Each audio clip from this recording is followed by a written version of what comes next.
আসসালামু আলাইকুম সবাইকে। আজকে আমরা নিয়ে আসলাম R15 ভার্সন 2। তো এই গাড়িটার ইঞ্জিন আমরা নতুন রিভিউ করছি। তো কথিত আছে সবার কাছে যে R15 ভার্সন 2 এটা নাকি নতুন করে ইঞ্জিন করলে কখনো সাউন্ড ঠিক হয় না। তো এটার যে সাউন্ড, এই সাউন্ড একদম স্টকের মতো নিয়ে আসবে। আপনি যদি প্রপার ভাবে সব কাজ করতে পারেন, অল এভরিথিং সবকিছু ওকে হয়ে যাবে। আমাদের এই গাড়িটাকে যখন আমরা নতুন করে রিবিল্ড করছি, প্রায় এখানে লেখা আছে 35,000 কিলোমিটার এটার মিটারে, বাট অলমোস্ট এটা থেকে অনেক বেশি চলা। আপনি গাড়ির কন্ডিশন দেখলেই বুঝতে পারবেন এটা একজন পুলিশের গাড়ি, সো এগুলোর কাগজপাতি নাই, ইচ্ছা মতন রাফটাপ ব্যবহার হয়েছে।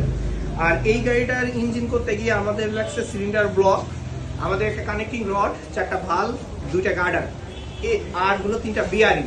এই কয়েকটা জিনিসের চেঞ্জের পরে গাড়ির সাউন্ড, গাড়ির এক্সিলারেশন, অল জিনিস এটা স্মুথ হয়ে গেছে। আমরা যেটা আপনারা আমাদের দেখতে